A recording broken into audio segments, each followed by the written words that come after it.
Hi friends, this is Devansh Lakhani from Lakhani Financial Services.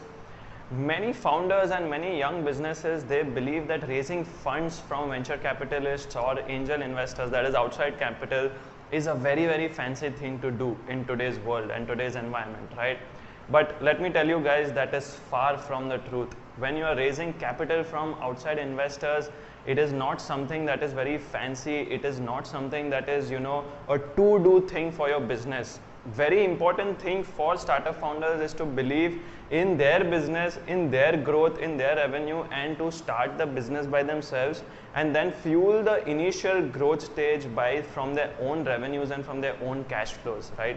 It is not something that is very necessary to do when you are looking to raise capital from outside. Why am I saying that? Because when you are bootstrapping your business, right, you are going to start off lean. You are going to start off with minimal expenditure, minimal investment, and try to achieve that level of revenue, which then can be reinvested into your business. Many firms, many businesses, many startups who are now doing extremely well and who have got extremely high valuations have bootstrapped their business, right? So today I'm going to list down 3 such reasons why a small business or a startup should not look at outside capital initially. So one of the first and a very important advantage of not taking outside capital while you're starting out is that you maintain a full ownership of your business, right? And now that is very crucial for most of the founders who have started the business and who are running a business. Like till the time they don't reach a certain stage, everyone wants that full ownership. Like why would you dilute your ownership to someone else, if they're bringing in capital, when you have been working so hard on this product, you have been working hard on the idea, and you have taken it from 0 to say 10 or 12 or 15 or 20, then why would you want someone else to come into the picture and dilute that ownership?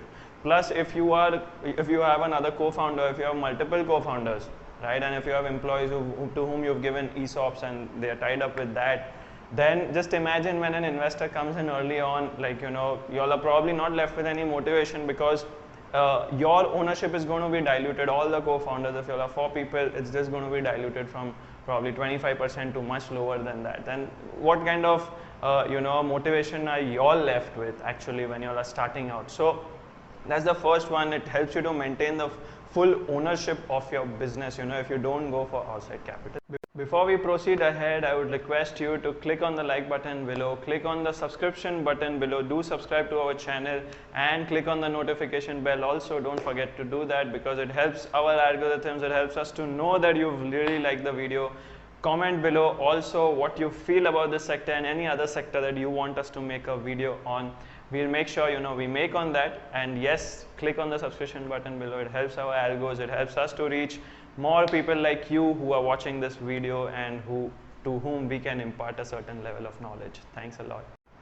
The second reason that you should not take outside capital when you're starting out is that you have complete direction you have complete control over the direction of your business. Now, why is that so important? Because when you are starting out, you don't want someone to direct your steps, someone to control what kind of steps or decisions that you are taking, or someone to keep an eye or keep a watch on you of how you're spending the money, of what kind of decisions you're making, or to keep giving their opinions, their suggestions. No doubt it will be good suggestions also, but when you have an investor on board and when you have taken their money, that their inputs are going to come in at every decision that you want to make, right? Maybe apart from the smaller day-to-day kind of operational activities, it won't come, but when you want to take certain important decisions, every time when your gut feeling would say you need to do an X thing, but someone would come and stop you. Why? And you need to listen to them, you need to take their view, you need to take their opinion, reconsider the decision, but then time would have been wasted. Because you've taken their money, you need to reconsider that decision, and if you delayed taking that decision, then you would have wasted that time, and probably what you wanted to achieve with that profound impact wouldn't have been achieved. So that's very important. When you don't have outside capital, you can control the direction of your steps of your business. So that's the second. So the third and the final reason why you should not probably look at outside capital when you're starting out your startup is that there is no exit pressure from an investor, right? Now, of course, when an investor is investing in a company, they are looking at the potential return or the money that they are going to get, right? Sure, they look for businesses, they look for good quality businesses, they look something in the founder, they look at the industry and the scope of this industry, the growth, etc. that it offers, but it all boils down to the money return that they're going to get, right? The ROI, return on investment, and the ROT, return on time that they have invested their money for. So when they have invested a certain amount of money in a particular startup, it all comes down to money, and when they see a green a green percentage, they're seeing the figure, they're seeing the valuation in green, they will be very quick to lap on it and just try to exit, because not all startups make a huge amount of money. Many of the startups fail in an investor's portfolio. So whenever they see a signal that okay, now it is something that I need to cash out, they would want to cash out. So there's always a pressure of exit from investors, because if out of 10 startups in which he has invested, if he sees that 2 are making money and the other are not, whatever money those 2 are making, he would want to cash out and reinvest somewhere else in some of his other portfolio companies or something like that. So it's very, very prudent from an investor's point of view. Obviously, it's very, very practical, logical that they would want to cash out, take the money home and reinvest or park it somewhere else. But for a startup founder, it's very, very important to understand this, that whenever an investor comes in, there is always going to be an exit pressure.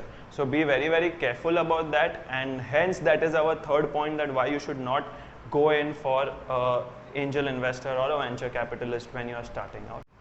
So guys, if you've really liked this video on this is the 3 reasons why your business should avoid taking money from investors at the initial stage, then please do click on the like button below and click on the subscribe button.